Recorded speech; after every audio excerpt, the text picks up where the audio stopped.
welcome everyone to another week of Focus TV. We are all happy to be here. This is season 8, episode 10. We got Octavia White here. We got Cardell Dudley Jr., Raymond Lyons. We got Malik Miller back in the building. Happy to have you back. I'm Wilson Tarver Jr. Now, we're going to get straight to it. Look, Octavia's been here whittling it down week after week. I'm sure there's going to be some extra excitement today as, things happen over the week and involving her team or whatever. So we're going to let, it's time for your segment. I told you before the show started, I'm going to be on my best behavior. I think I got it all out of my system before, but I will apologize in advance if a little bit seeps out. But I think I'm okay.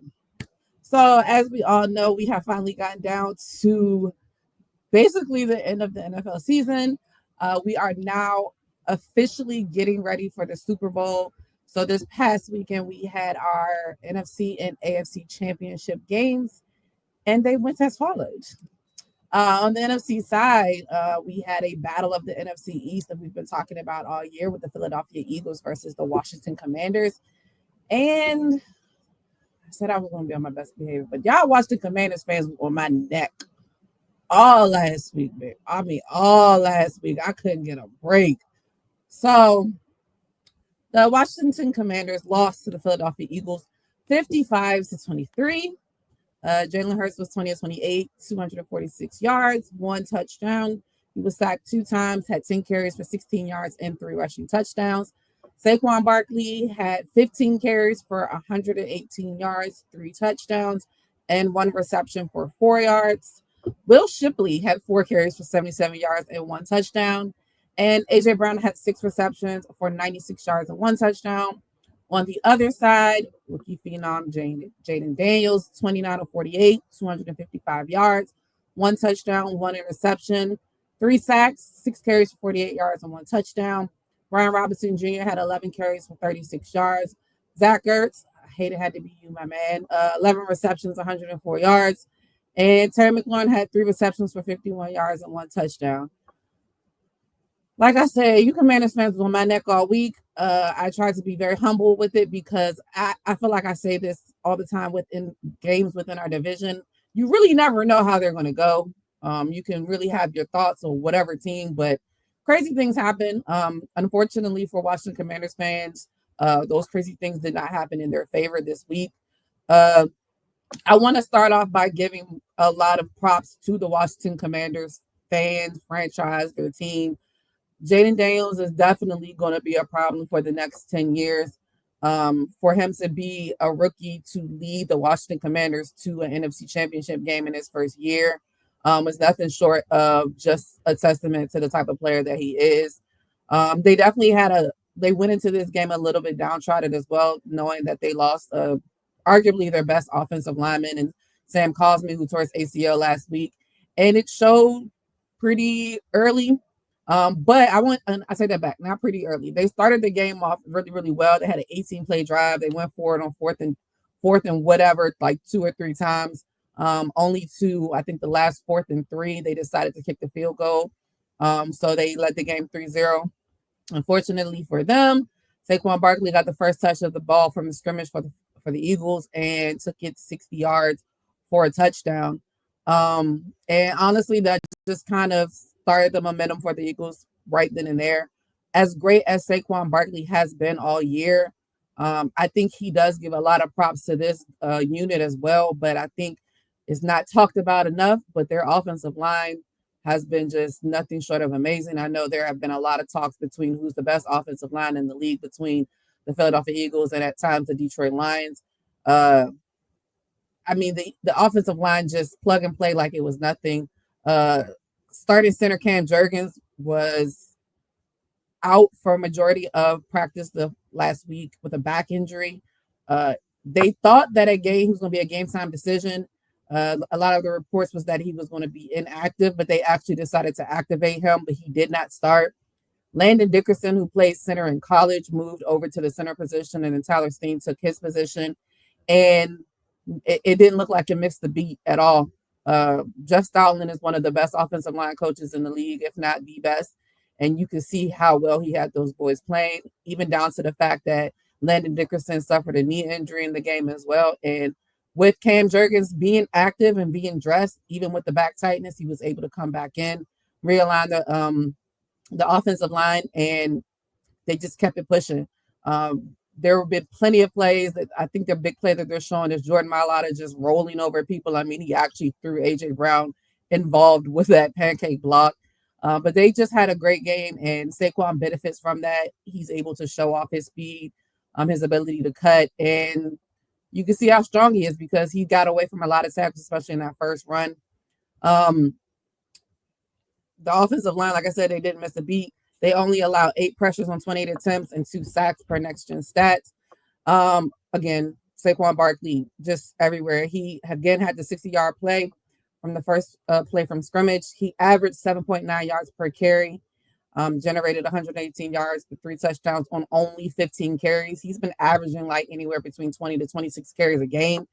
So he was only 15 carries for the 3 touchdowns that he was able to be a part of. Obviously, the biggest talk this past week in regards to the Philadelphia Eagles was Jalen Hurts and his ability or not ability to throw the ball.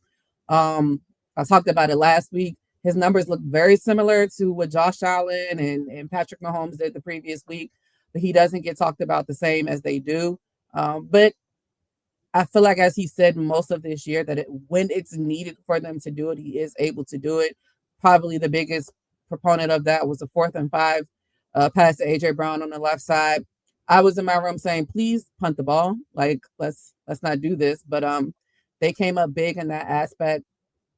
But even with that, the running game was still the focal point for the offense. 7 rushing touchdowns. I think they said it's tied for a league record with like the 1940 somebody's. I don't know who it was. And with Jalen Hurts with 3 rushing touchdowns, as well as Saquon Barkley with 3 rushing touchdowns. And then Will Shipley coming in the relief of Saquon when Kenneth Gainwell went out with a concussion.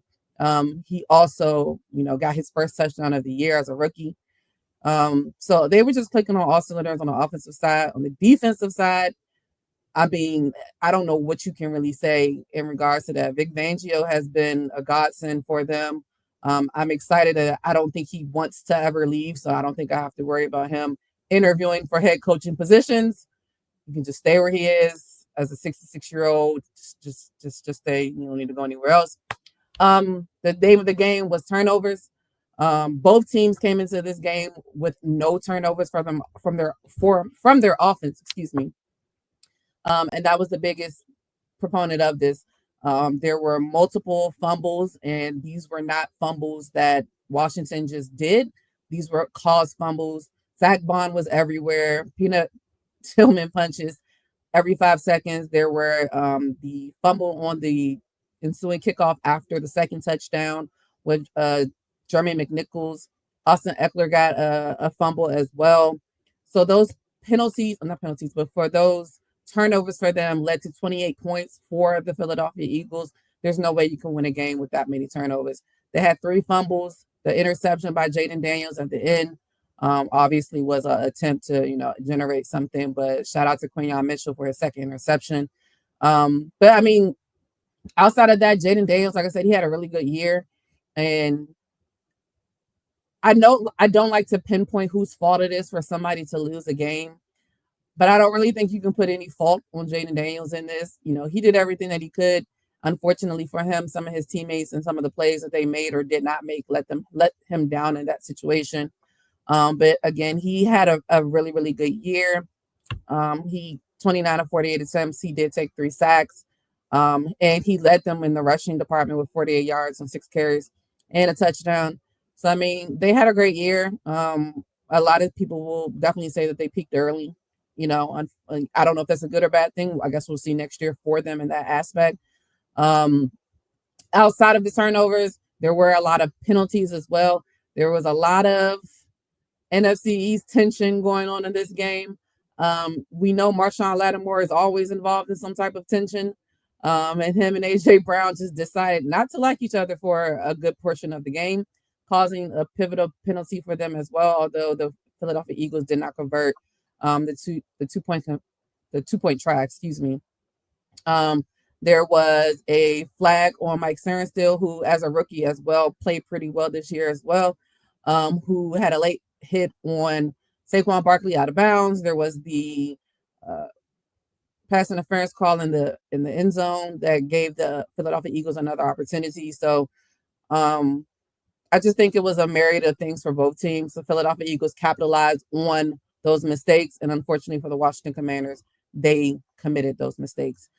Philadelphia's 7 rushing touchdowns are tied for the most of a playoff games. Yeah, there it is. The 1940 Chicago Bears, surprisingly, with a 73-0 win over Washington in the 1940s. That's kind of wild.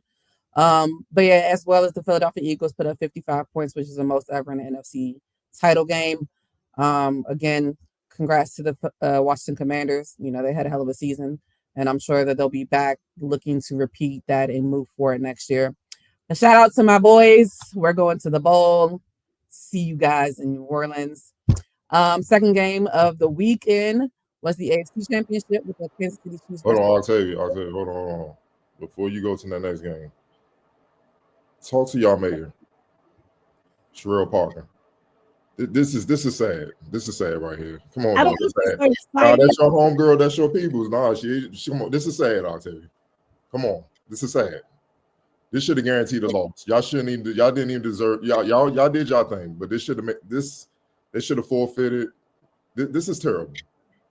Maybe she's not great in public speaking. Even though it's not good with her being a mayor. All those people that work for her, they couldn't slide her a card so she get the spelling right.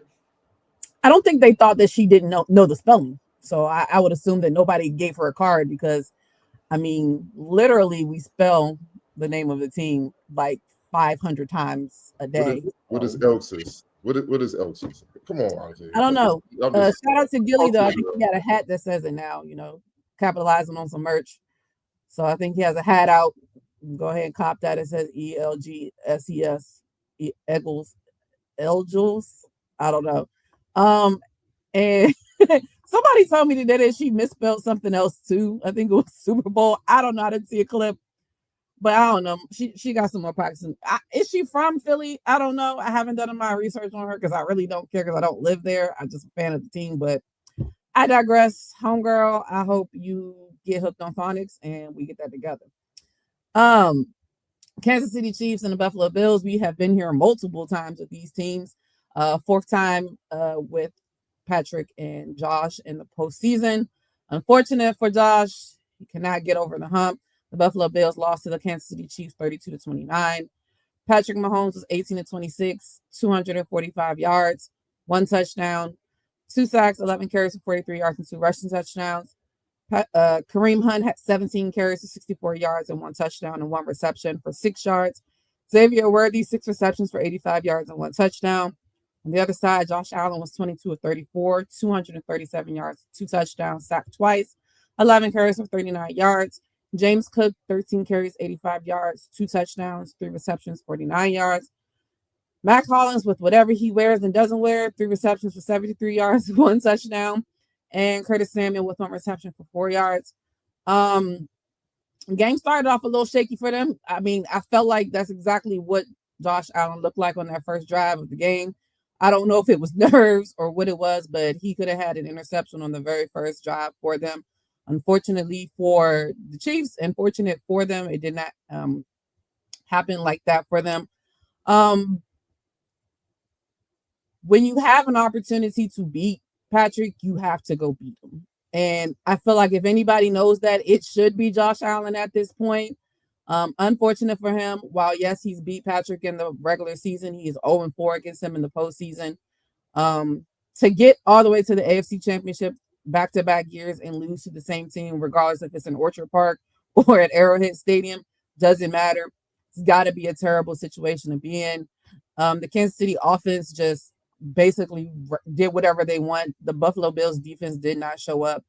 They had the Kansas City offense 3 touchdowns on 4 possessions. Only really miscue. Patrick Mahomes had a fumble where he rarely makes mistakes, but again, when he makes those mistakes, you got to capitalize off of them. But it really didn't seem, it was like a blip on his radar in that absence. He again rushed for 2 touchdowns, his second touchdown of the day early in the fourth quarter to regain the lead. And then he answered the Bills' game time score with the 8-play, 51-yard field goal drive for the winning score at the end. But unlike in other past games against the two of them, the Bills got the ball back. They had an opportunity. They came out of a timeout, and they just still didn't look like they knew what was getting ready to happen, which is unfortunate for them. It just did not work out in their favor. Again, like I said, Josh Allen, he started off a little jittery.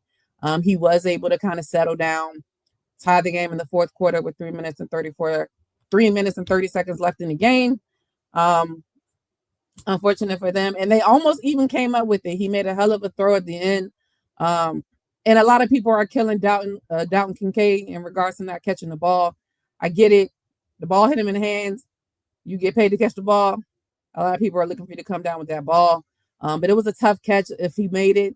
Unfortunately for him, he did not. The Kansas City Chiefs defense, they were stout when they needed to, and that's all that mattered.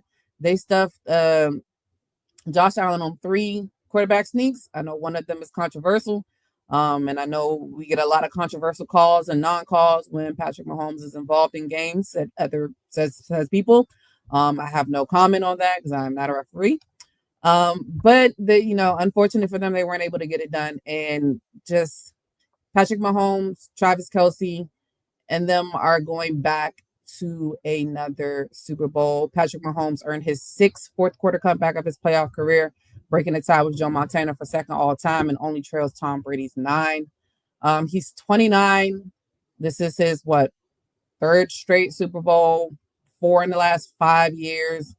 I think I wholeheartedly believes he books wherever the Super Bowl is. He books his mansion, his rental, wherever it is in the offseason. Because, he talked about it last year after they won the Super Bowl that their goal was, of course, to get back, have the AFC Championship in their building, and get back to another Super Bowl. And here we are. So we are set up for a rematch of Super Bowl 2022 with the Philadelphia Eagles versus the Kansas City Chiefs. I'm not gonna go too deep into Super Bowl because we got a whole nother week. But it's definitely gonna be a good one. I guess if you're not a fan of either team, you don't like this. Nobody wants to see it apparently, but us. And maybe we will be the only ones watching the Super Bowl this year. I don't know. I'll be watching. I think it's going to be a good game because I feel like, and this is not my bias, this is me trying to be completely unbiased, the Philadelphia Eagles have the better roster, but the Kansas City Chiefs have Patrick Mahomes. And as far as every game that I've picked in the playoffs, I have never, not even in the playoffs, every single game this year that the Chiefs have played in, I pick them every week. I have picked them in every single game. Every single one. Of course, I'm not picking them next week, let's be honest, but I picked them in every single game because until somebody proves that they can do it, I'm going to pick them. I know there were a lot of people that picked the Bills over the Chiefs, and the Bills had the opportunity to do it, but again, they have Patrick. So it's going to be tough for the Eagles, even though they on paper have the better roster. They have Patrick Mahomes, they have Andy Reid, they've been there. They have a lot of players that step up in key situations. Juju Smith-Schuster had a catch. Xavier Worthy. Congratulations to DeAndre Hopkins to getting there. He's had a long career to try to get in a position to be in a winning position.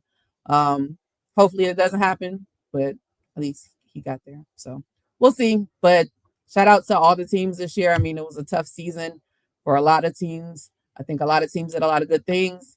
Now it's going to be off to the off season for them, and I'm looking forward to all of the nonsense that's going to happen after February 9th as well, on these players, teams, coaches, because I'm sure we'll talk about some coaching decisions soon. All right, on from the NFL and getting ready for the Super Bowl to Ray. I know you're tired of talking about him because we've been talking about him a lot recently. However, the Wizards. It's up to you how long this segment lasts. Oh yeah, I'm definitely gonna be brief so I don't depress anybody. But I actually want to start off with some good news. Bilal Coulibaly, Alex Sarr, and Bub Carrington have been selected to play in the Rising Stars Challenge, which is much deserved. They've been three of the most consistent players on the team. We during our recaps we talk about we just talk about Bub matriculating through his rookie season, and Alex Sarr just getting more comfortable and finding himself as an NBA player. And Bilal with the improvements he's made from last year, just kind of getting more aggressive offensively and finding his game on that end. We know what he brings on the defensive side. So yeah, it's good to see them get recognized. Amidst everything else that's going on with their franchise right now. But yeah, that'll be cool to watch them on the big stage. But as far as the Wizards go, they're coming off a brutal West Coast road trip. They went over in 6 games and losing those games by an average of 17 points. We saw them play in Dallas last night, or on Sunday rather. Clay was he ended the game in the first quarter. He has 7 threes. He scored 21 points in the period, and the Wizards as a team scored 16. So that should tell you how that night went. But it was just more the same from the Wizards. The same deficiencies they've had since day one are still rearing their ugly heads, and that's why they're approaching 40 plus losses before All-Star break. It's been a long season already, about halfway through, and doesn't appear to be getting any better. The two guys that should be the leaders of the team, they just are aloof. Kuzma said some weird things the other day. Jordan Poole's blaming politics for why he's not an all-star. Their minds are just not on the right things right now, and they just really seem like they don't want to be here. So yeah, man, it's tough sledding in Washington right now. We knew what was happening coming into the season. You're on stage one of a full rebuild, but you got to get some positive momentum at some point, and they just have not been able to do that. The new regime came in, made some quick changes, obviously drafted well, given that 2 of the 3 rookies from this year will be playing the Rising Stars Challenge. But man, it's a lot of holes to fill, and man, that's a tall task they got in front of them, and hopefully they can work some magic and make some progress. But yeah, man, they're sitting at 6-39 right now. Me, Cardell, and Wilson was talking about it the other day. They're going to be challenging those 9-73 Sixers from back in the day. That's not a record you want to get. So yeah, man, hopefully they don't become a Jeopardy answer by the end of the season. But yeah, they got a lot of work to do. All right, we're going to run away from the association. We'll revisit the association for other reasons a little bit later in this program. But on to the college segment. Cardell, we'll start with you, and then on to Malik.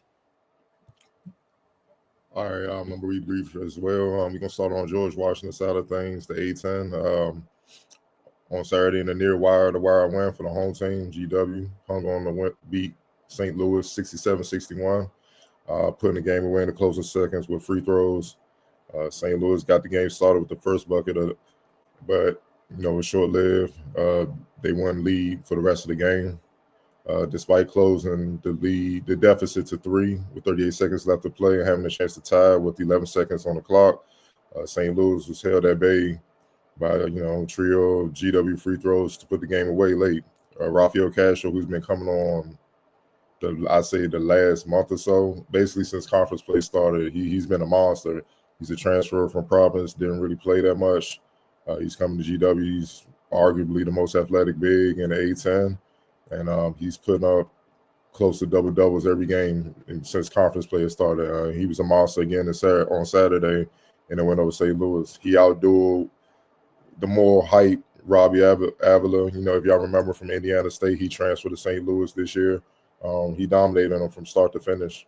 Castro finished with the game high 21 points, 9 rebounds, and 2 blocks.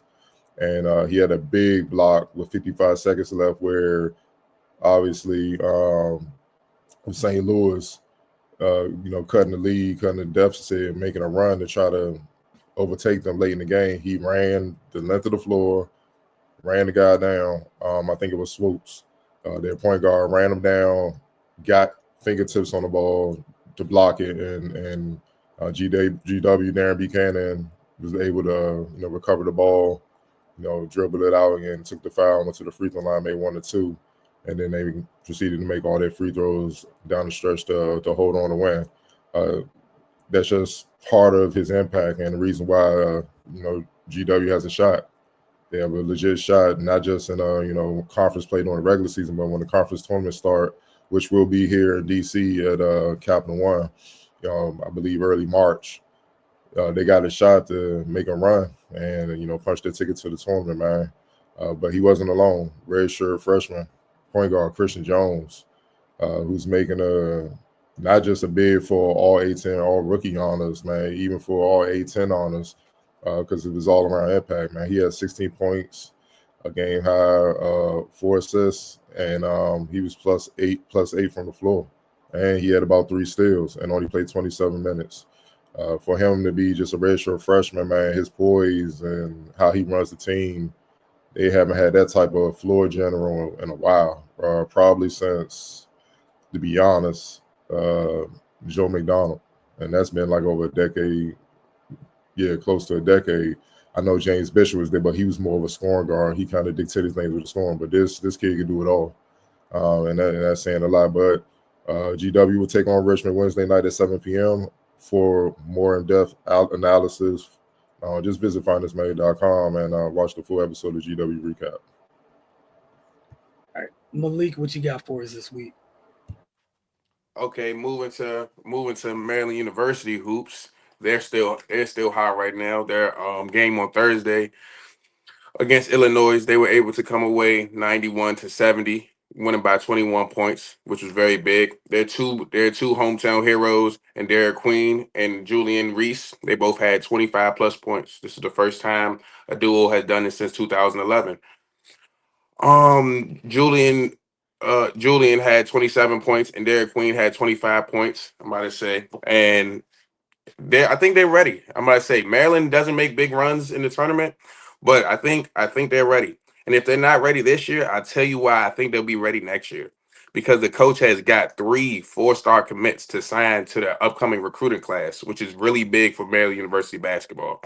A lot of guys don't stay home. A lot of guys go bigger. A lot of guys go to VTech, different places.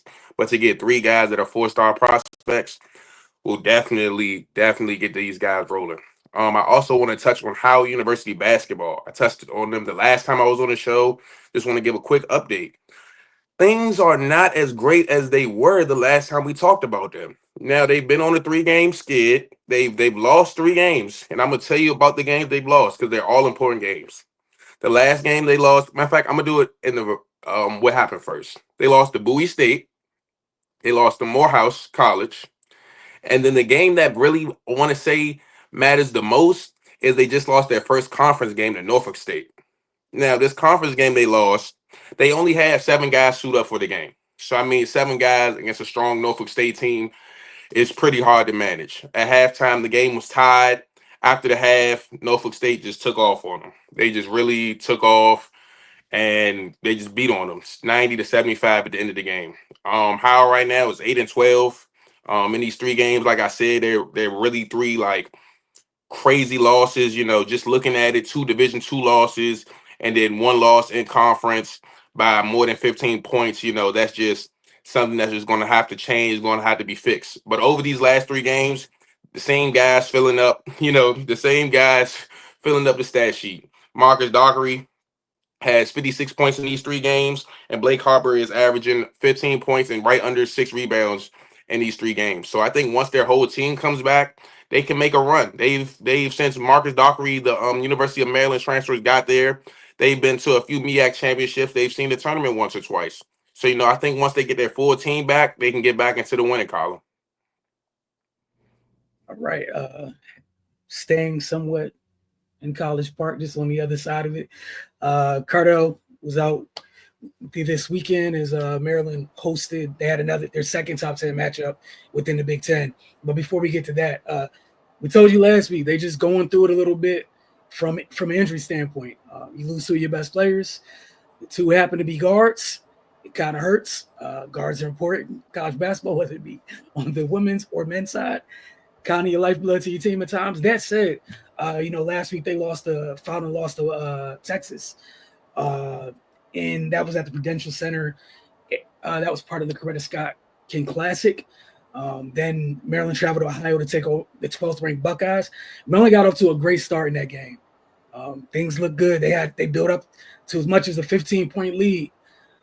They went into the half up 34-27. The 27-point first half for the Buckeyes was a season low. Again, it's Buckeyes were ranked 12th in the country. You would expect the team ranked 12th to respond at home. They did. 15-0 run midway through the third quarter, and the Buckeyes didn't look back as they held off the visiting Terrapins 74-68. Kayleen Schmeichel led the way with 17 points. Christina Dolce got her 22nd career double-double and her 7th of the season with a 10-point, 18 rebound effort. The 18 rebounds happened to be a career high night on the glass, so credit to her for that. But UCLA coming to town on Sunday, man. Number one team in the country. Sometimes that number next to teams is for a reason. It's on purpose. Dominant showing by Bruin Big Lauren Betts. Right. She had 24 of her 33 in the first half. She finished the game shooting 14 of 15. Like just old school, young Orlando get Shaq position type activity. She ran the floor, she got down there, she sealed, and it was a wrap. And you just had to hope that she missed. And I told you when she went 14 to 15, she didn't miss. And then times that she got fouled, she handled her business at the line. Just a hell of a performance. Is one of those things where, sometimes you hear about somebody, but you need to see them. Hell of a showing by Miss Betts in this one. Her and Kiki Rice really went to work. Just Maryland, what they weren't able to do the little things. Like, Cardell talked after the game, we broke down the recap, and I'd love for you guys to get over to Roku channel, check that out so you guys can catch all of that recap in depth. But sometimes 1 + 1 is 2. Dominant big, you don't do your work early, you're in for a long night. Then you force the hand, you gotta set extra numbers. And if the shots start from the outside, that's everything. It's a wrap. Despite the losses, Maryland is 16-4 on the year, 6-3 in the conference. So that quick start that they had, that still gave them a bit of a cushion. They have a chance this week to steady the ship, so to speak, with 2 conference games.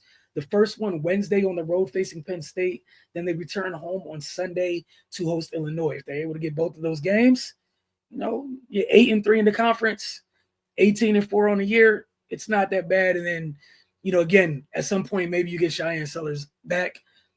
But as of right now, for those that are on the floor, got to figure out how to get out this week with at least one win. You can't let that good start you had end up being in vain. That's just what you can't afford. But moving on to the association, once again, we'll revisit on happier terms this time. Is that time of year, all-star teams. So who wants to start? We're gonna go around first with the East starters and East reserves. Then we'll circle back around with West starters and West reserves.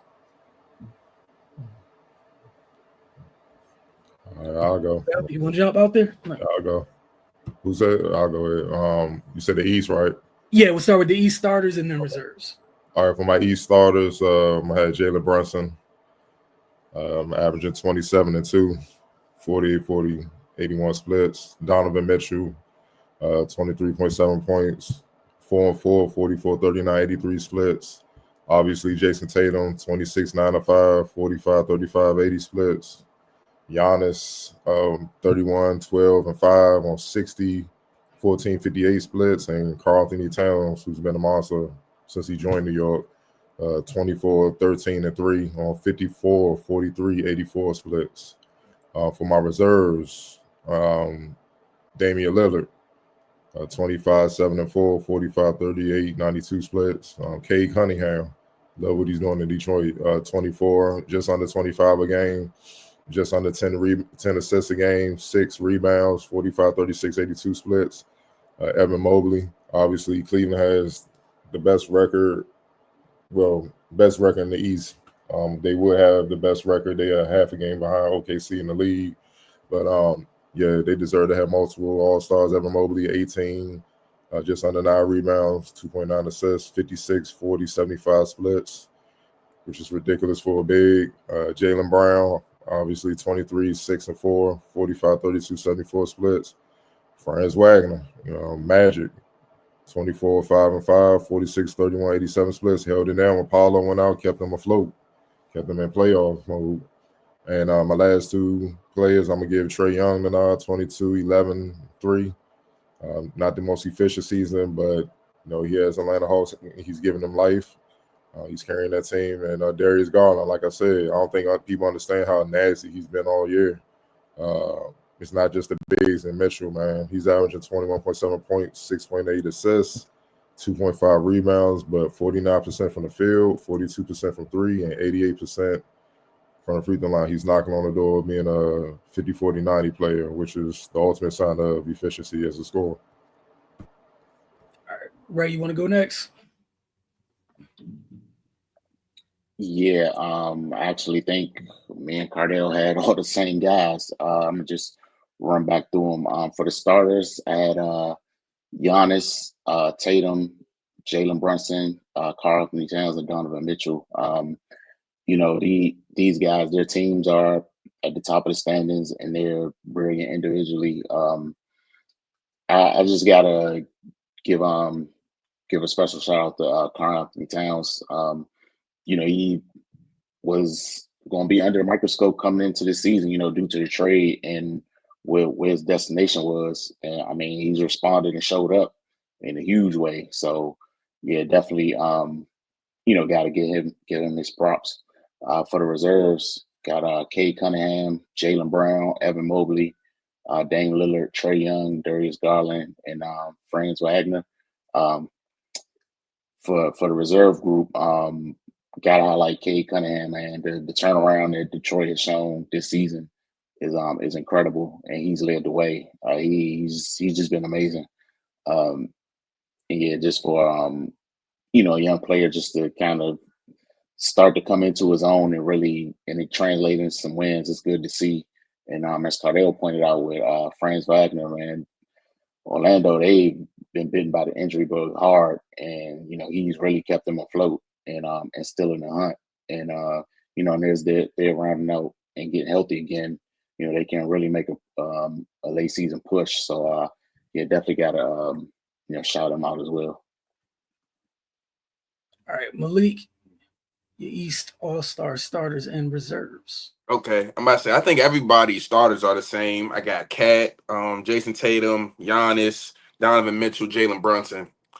I put my reserves in a little bit of an order, you see. So here we go. We got Cade Cunningham, Trae Young, LaMelo Ball. I love what LaMelo's doing. They're not gonna win any games, but like the conversation between what LaMelo Ball does for his terrible team and what Jordan Poole does for his terrible team, 2 different conversations. It like one and the same, but it's 2 different. LaMelo, I think he's an all-star. Pialo, Wagner, Jaylen Brown, and then like everybody else said, the Cavs deserve to have multiple guys in this game. So I literally have Darius Garland / Jared Allen / Evan Mobley. All them guys deserve an opportunity. For all different reasons, they all deserve to be in the game. So that's my picks right there. All right, Octavia. I do feel like this is one of the years where the starters were, because the starters are picked by the fans and everything. Like this was like one of the years that it actually kind of went the right way. I think we're all on the same page with Jason Tatum, Karl Anthony Towns, Jalen Brunson, Donovan Mitchell, and Giannis. All deserve to be starters as they are. And yeah, I'm in alignment with Cardell and Ray with Trae Young, Damian Lillard, Jaylen Brown, Evan Mobley, Franz Wagner, Cade Cunningham, and Darius Garland. Like you said, I always feel like you reward the people who are at the top of the standings as well. I feel like, I mean, you can always look into that. I think I even contemplated Pascal a little bit because I think he's been playing well. But what Franz has done with Orlando and the big injuries that they had, Paolo was out for a good extended period of time as well. To keep them right in the mix of everything. You know, they've been killing it. We've known that Orlando's going to come on sooner rather than later. I think if those injury bugs didn't really hit them, they might be a little bit higher, especially because the Celtics are playing pretty terrible right now. So you never know what can happen, and they can slide right back up there.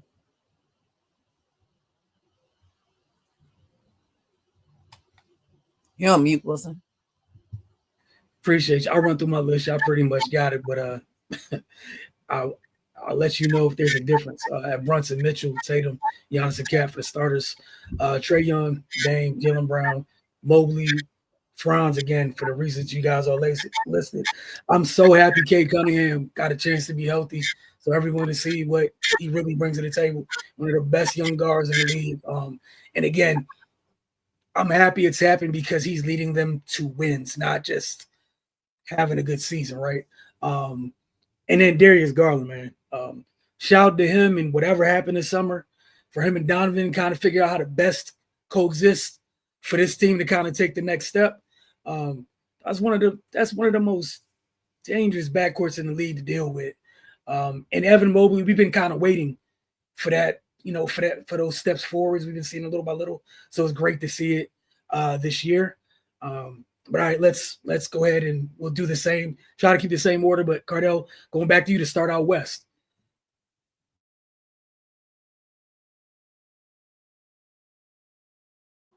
You're on mute. Out west, my west starter, Shai Gilgeous-Alexander, 32, 6-5, 2 steals, which is second in the NBA. A lot of people don't give him credit for what he's doing on the defensive end, which is why he's in the MVP conversation. It's him and Jokic battling right now. But his efficiency, 52 from the field, 35 from deep, 90 from the free throw line. Flawless basketball. My shooting guard, the other starter, I'm going to put Anthony Edwards down there. And I'll explain in depth as I get through the roster. 26.3 points, 5 rebounds, 4 assists, 44, 41, 82 splits. I believe the 41% from deep is the best of his career. Forward, LeBron James, 23 points per game, 9 assists, 7 rebounds, 51, 38, 75 splits. Anthony Davis, who's having, he's right behind that Shai Jokic group. The Lakers will win a little bit more. He'd be more in the MVP discussion. 26, 12, 3, and 2.2 blocks per game, which is third in the NBA on 52, 29, 78 splits. And Jokic is he's playing with the league. 30, 13, and 10. 1.8 steals per game, fourth in the NBA on 57, 47, 81 splits. It's ignorant, man. So for the West Reserves, I got Steph. Warriors not winning enough games, and his number's not quite up there. Neither is his efficiency. 22, 6-4 on 44, 40, 91 splits. Next guard is Kyrie Irving. I like what he's doing, carrying the load with Luka out, keeping them afloat. 24, 4-4, 48, 42, 90 splits. Next up, Kevin Durant, 27, 6-4, 52, 39, 83 splits. Alperen Sengun from Houston, 19, 10-5 on 48, 23, 70 splits. Jalen Williams from OKC, 21, 5-5, 1.8 steals per game, fifth in the NBA, 47, 34, 79 splits. And next to last, Victor Wembanyama, 24, 10, 3 assists, damn near 4 blocks a game, which is obviously tops in the NBA on 47, 35, 84 splits. And I'm going to end it with Ja Morant, 27-4 on 44, 30, 81 splits. All right, Ray.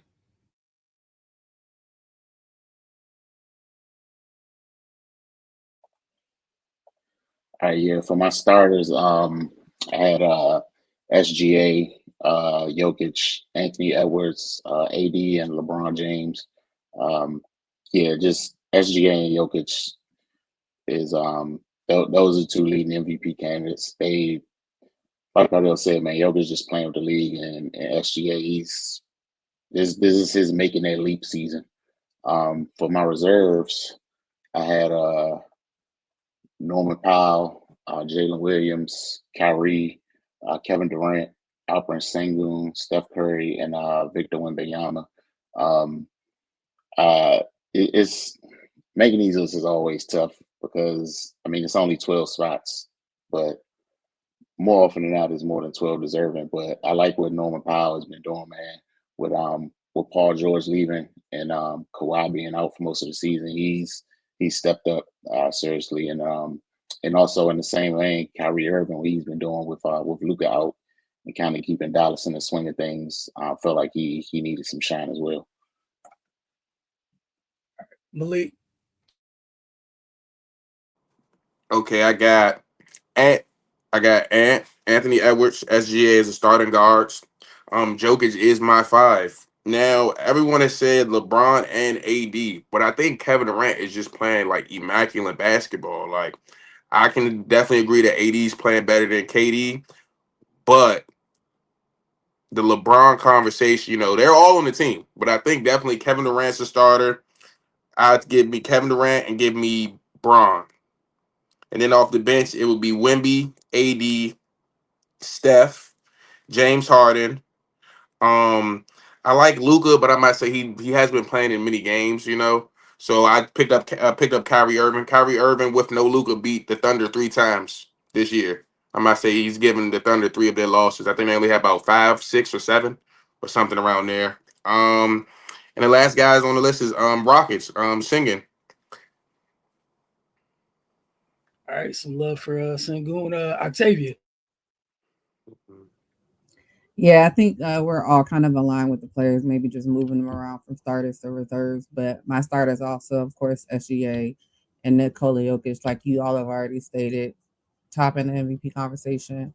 I also agree, Anthony Edwards, you definitely see his shot has gotten a lot better, and I think he's becoming a better leader too. Anthony Davis has been playing crazy. I know they getting their ass whipped tonight, but they on a back to back. And then of course LeBron. For reserves, I had Kyrie, Wemby, Jalen Williams, Jaren Jackson Jr., Şengün, Kevin Durant, and Steph Curry. All right, I'll run through my list real quick. Sorry, I was trying to move some stuff around. Please, pinwheel of death, go away. All right, here we go. Got SGA, AD, Braun, Joker. For the starters, reserves, I had Kyrie, Steph, Wemby, KD, Sabonis, J-Dub, and Sengun. Am I missing one? On reserves? If I miss one, I think I have. Should be 7. How many you name? Yeah, I named 1, 2, 3, 4, 5. Okay, nah, I left Powell off. That's my fault. All right. But I think we still have time. We're gonna slide into rapid fire, but we saw the selections come out for the starters already. We're happy to share our list with you guys as we do every year. And then you guys can wait and see how they match up with what the reserves end up being. But go ahead, Carter. Yeah, big trade on the WNBA side of things earlier. The Phoenix Mercury are finalizing the trade to acquire 5-time All-Star forward Alyssa Thomas from the Connecticut Sun. Thomas, who had played her entire career with the Sun, leaves Connecticut as one of the greatest players in franchise history after helping the organization in 6 consecutive semifinal appearances, as well as a finals berth in 2019 and 2022. Thomas was an unrestricted free agent, but the Sun courted her, meaning the only way she could leave the team was to be traded. Thomas also had to sign off on her ultimate trade destination because the transaction involves a sign and trade. The move can't be made officially until February 1st, and in return, Connecticut is getting Natasha Cloud, Rebecca Allen, and a number 12 overall pick. Also, Ty Harris is going to Phoenix with Alyssa Thomas from Connecticut. With the thoughts on the big trade, I'm pretty sure more coming down the pipeline. I'll tell you, we're going to start with you. I'm not gonna lie, I won't say it surprised me, but you think of Alyssa Thomas, you think of the Connecticut Sun. Like, I think that's just the biggest thing for me. I think we're in the period of time now where a lot of those players that have been staples in their franchises for a long time are kind of maybe looking for a fresh start. You know, a lot of these players are trying to get over the hump. So it's interesting because I didn't really get to dive too deep into the trade. I just happened to see it earlier today, that she also had to sign off on it as well, which means that she obviously feels like there's a good spot for her out there. So I'm interested. I feel like in the W, as we talk about all the time, like because there's a smaller amount of teams, you know, sometimes these moves are felt quicker. So I'm interested to see how she's going to fit in out there, knowing that a lot of these teams are going to look different next year. I know some of it has to do with the infrastructure. Not every WNBA team has their own facilities, and like from what I hear, Connecticut players still kind of practice at schools. You know, what I'm saying, like other facilities, they don't have their own facilities. So you start to see the WNBA players start to gravitate towards the franchises that have everything in place. I could just come to work, do my work, and go home. Yeah, That's especially with this new league, the rivalry going on, where everything right there is putting the pressure on the entire league to have to put the money up and have the infrastructure, or you won't be winning because no players will come. Right. Yeah, that was the first thing that actually came to my mind, man. You know, that players want those amenities, and I think Octavia just said it before, just a few seconds ago. Alyssa Thomas she's getting up there, you know, and yeah, you putting that wear and tear in your body. You want to be able to recover and and be able to leave your shoes in your locker overnight, and you know, just have a nice building to go to work to every day. And you know, if teams don't catch up, they just gonna be left in the dust. Yeah, so I mean, we just saw the Fever. They announced they'll be building a facility. Yeah, man, those days of just resting on your laurels, can't do that anymore. You know, I would never have assumed that I would see Alyssa Thomas playing in another WNBA jersey, but you know, here we are. And yeah, and Phoenix that's a good landing spot. You know, for her in regards to, you know, talking about the facility as well. But you know, they got Kalea Copper down there, a young dynamic player, and they could be in a position to do some things. Malik. Yeah, I'm about to say I don't want to beat up the dead horse, but y'all said it all. I definitely didn't think she would be wearing another jersey, but I'm about to say it's really good. Like you said, it goes to facilities, it goes to opportunities, it goes to, you know, where do the people love me at? What can I know what I'm giving them? She knows what she's giving the organization. What can the organization give her? You know, so I like the move. I'm gonna say I understand the move. I definitely understand the move. Wilson. Yeah, it's gonna be weird seeing her in this jersey that doesn't say Connecticut for sure. Also, you know, just outside that, in my mind, the other thing that popped in is it's technically like a 2-for-1. You know, other half's a free agent. I'd be shocked if, you know, DB's not on the way to Phoenix, returning to Phoenix. But yeah, that stuff matters, man. As far as the Mercury's facility, it opened last year during All-Star break, right? It's not even a full year old. Just, you know, some 58,000 square feet. They spent $100 million on it. Until the league has it where stuff like that is just common across the league, the teams that do, you know, when you invest in it's professional sports. If you put the resources in to make your organization better than other organizations, it gives you a leg up. So I'm happy for AT. It's going to be so weird not seeing her in Connecticut, and I'm anxious to see what the rest of the Phoenix roster ends up looking like. Because, you know, some people won't be there. Some people have already left, technically, since, you know, this happened. Yeah, for me, I'm honestly not that shocked. Not because you could just feel it coming with the CBA and its unrivalry that it was going to be a whole lot of changes across the league as women try to fight just to get the you know, like Ray said, the amenities and the resources that they need. And, you know, I know obviously Octavia can speak to this more than any of us can, being a woman. Women need certain things health-wise to be able to function at all times. You know, obviously having a wife and 2 daughters, yeah, you know what I'm saying? So you can't just be like, hey, just go hoop and all right, see you tomorrow. You know, you kind of do that with the fellas a little bit, but even with the fellas, it's going to get old. It's professional sports. They need certain things. And you can see even last year, if you just pay attention, and maybe that's just because of the basketball experience, you can see when players are tired and when it's draining on them. Like she didn't play with the same ferociousness or joy consistently last year that you would see in the past, man. It showed with their, you know, with their success, man. And it's just not that, man. The league is growing.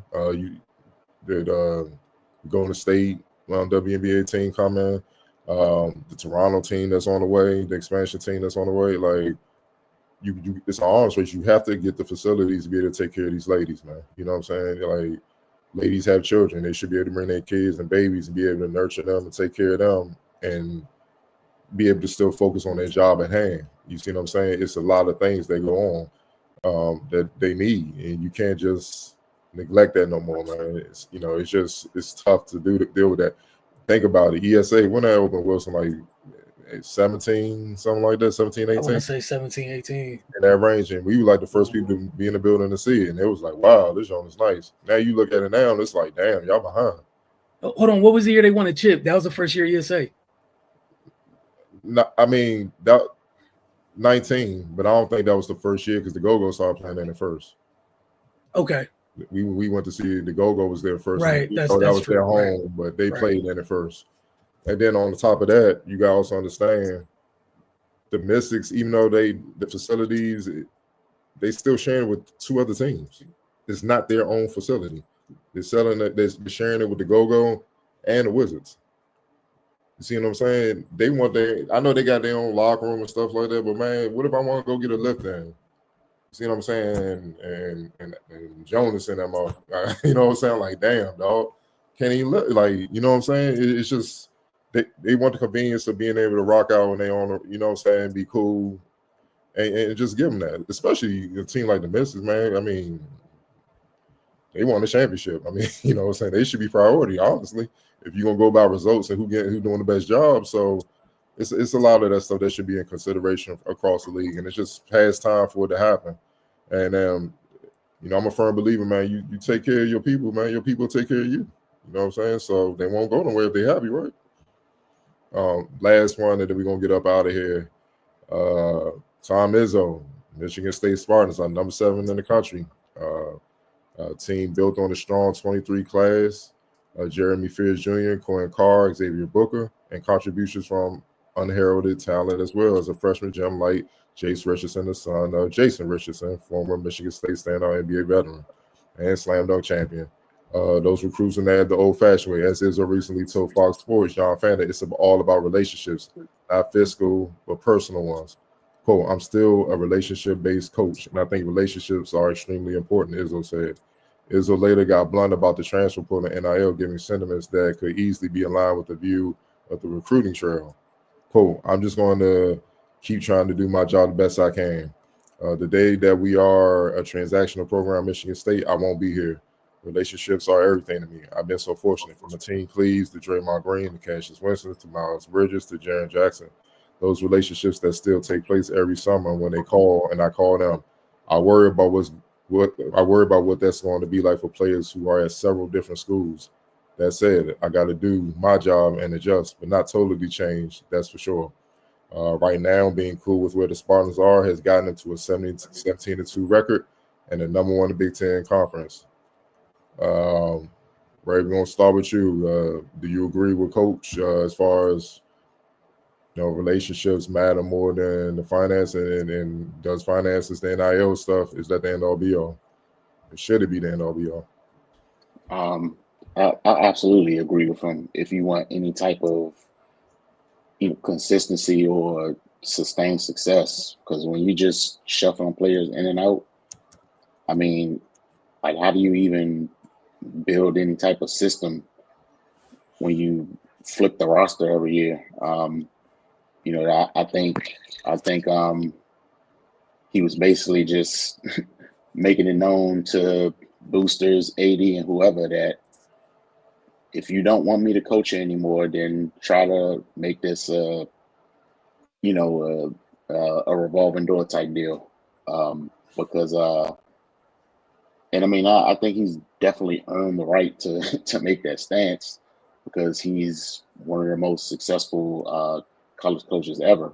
Um, but yeah, I don't see Izzo conforming. Of course, you gotta give a little in this day and age, or I mean, you're just really not gonna get players. So you gotta dip your toe in it a little bit, but to the extent that that some programs have gone, I just don't see Izzo going that far, nor should he, because his way works and it's proven.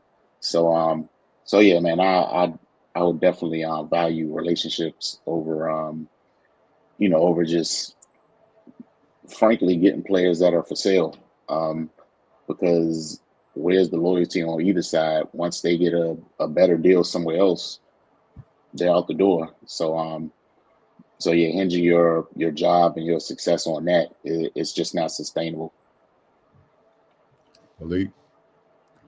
I definitely. So there's 2 points to this. So I definitely think I understand what he's saying for sure, 100%. It's more so about the love of the game, not more so about the championships or things like that. He's more so concerned about the human person than rather, I hire you, we play the season, we win some games.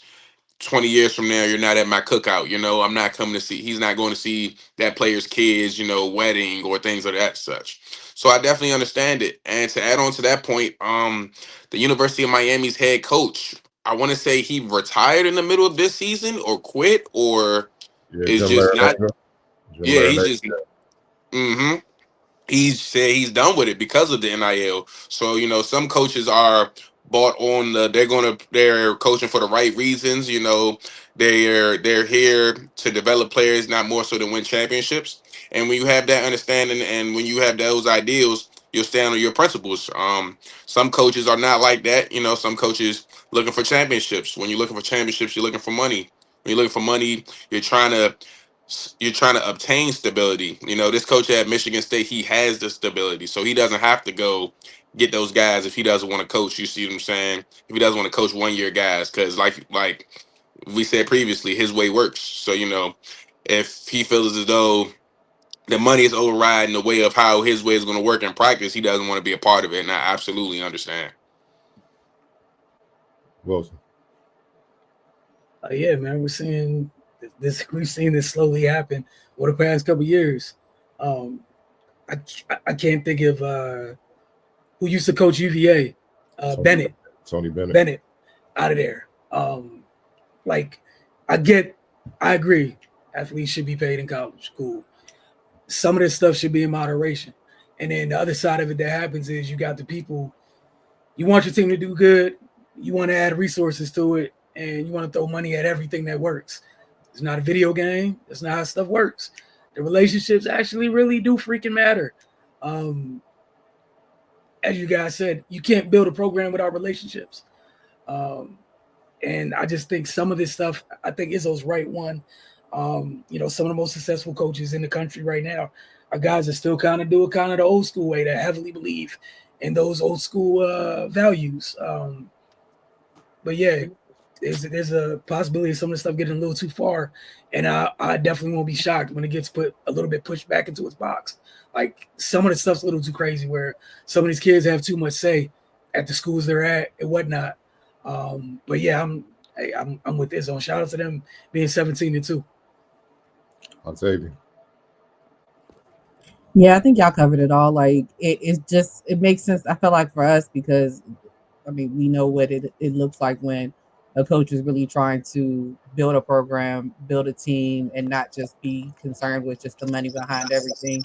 And kind of like I think it was Gray that said like he's definitely earned the cachet to be able to do that, be able to stand on those principles. And it he has a proven track record with it, and then you go back and talk about his record currently. So I'm not surprised that he said it. I don't have any issues with it. I agree with him. I do think that there are going to be times where you're going to have the pushback because unfortunately, we're in a new era, and we all know that these kids aren't cut the same way they used to be anymore. So it's always going to be a little bit of a standoff between both sides of the situation. But I wholeheartedly believe that he's right, and he has the autonomy to be able to say that. So hopefully they don't try him. But I guess we'll see. Yeah, for me, it's a balance. I like that he has some morals and integrity and principles that he won't bend on. And one thing I think he brought up that a lot of youngins and their families aren't thinking about, like you said, if you transfer to 4 or 5 different schools, a big part in being at a school is when you're done playing, that alumni base, that the people that come through can help you later on in life. You know, when you have hardships or you need a job or you're trying to apply for a job and you need a recommendation and stuff, the resources from that university, that stuff is invaluable. You know what I mean? Like that stuff matters. But when you transfer to 4 or 5 different schools, none of those schools gonna feel like we should be loyal to you because you just came through, got some money, and you rolled. And that's if you produce. Like you got to produce as well. That's the other thing with this NIL thing that people don't really want to talk. I understand the coaches don't want to talk about it. Some are coming out there, but they want to be cool because they don't want to steer recruits away or whatnot and their families. Essentially, the type of money they're getting paid, you're getting paid more than a lot of grown people, like adults, professionals across the board, right? But the thing is, in the real world, you got to do the job. So if I'm paying you whatever 90,000 this season to be my shooter, and you're shooting 30%, you should get fired, right? That's what happens in the real world, right? But then the family and all that want to add the kid element, man. He's a kid. You have to know once you start getting a certain type of money, it's a grown man business now. It's a business. So I need you to do your job, or I gotta find somebody to do your job. Because if you don't do your job, I won't have a job. It's as simple as that. So it becomes real like that. And I don't think people understand that because so many people got their hands out. And the youngest, I get it, they're excited, dog. I mean, you see that type of money for a lot of, and I'll speak for myself, that 90,000 would be more money than my parents made in a year. You see what I'm saying? I'm getting at the hoop. Hell yeah. But then reality hit taxes, state, federal, bills. Here's the other thing people who ever play college basketball, college sports don't understand is you get a decent little refund check every semester and stuff for playing ball and all that. And they pump up the aid and all that. You get a little check. Your family had their hand out for that little bit of money. So I can only imagine 5 or 6 figures, or if you big dog like an AJ Monster, you getting 8 million. I can only imagine what's going on. And are you mature enough to handle that and still keep the main thing the main thing? The answer is we all know the answer. That majority of these youngers are not. And a lot of people are lying on that, and what's killing me is a lot of the parents are a lot of parents of these players are looking at things blindly, and you can tell the ones that just like, man, go get that money, because they see an opportunity for them to get some money. It's not even what's necessary, what's best for the kid. You see what I'm saying? So you put all this pressure on the kid to go have to deliver and make up for your shortcomings or bad decisions or whatever happened in your life and stuff like that, and that's not cool. And now you put all this pressure on the kid, and they got extra stress on top of having to perform on and off the court in the classroom and stuff like that. When that's hell enough, trust me. So it's just unfortunate. It needs to be some guidelines. Of course, as a former player, I'm always gonna be like, yeah, get your bread, but it need to be some guidelines because it's an arms race right now. It really is, and I'm glad that he's smacking teams already, just doing it the old-fashioned, because, yeah, man, relationships do matter. They do matter, even at the top. I'm trying to tell people that, man. You know what I'm saying? Like, knowing all network of NBA people, how you get in is through your network and obviously being good at what you do.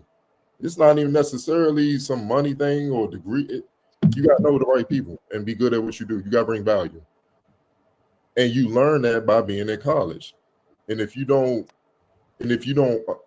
build those skills while you're in college, because every time a coach yell at you or something like that, you ready to transfer, how you gonna get out in the real world and understand how to navigate things when it's cruel, it's cold, but they don't care about you? Can you do the job or not? Man, I don't like how you yell at me. All right, get the F out there. You ain't got no job.